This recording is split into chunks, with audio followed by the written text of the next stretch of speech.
लाडक्या बहिणींच्या खात्यामध्ये 18वा हप्ता प्लस 19वा हप्ता या 2 हप्त्याचे 3,000 रुपये हप्ता लाभ वाटप सुरू झाला आजपासून. आणि बघा 31 डिसेंबरपर्यंत जी KYCची मुदतवाढ होती ते आता पुन्हा वाढवून मिळेल का, त्याबद्दल पहिले आपण इथे बोलणार आहोत.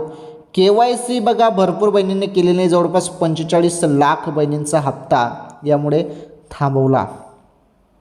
जरी तुम्ही पण KYC केली नसेल तर तुम्ही आता चिंतामध्ये असाल, तर यासाठी मुदतवाढ मिळायला पाहिजे, यासाठी आपण मागणी करत आहोत. तर शासनाने प्रचंड याकडे लक्ष द्यायला पाहिजे. प्रचंड मागणी या संदर्भात चालू झालेली आहे की देखा ना, एवढ्या बहिणींचा लाभ बंद होईल डायरेक्ट 45 लाख बहिणींचा लाभ.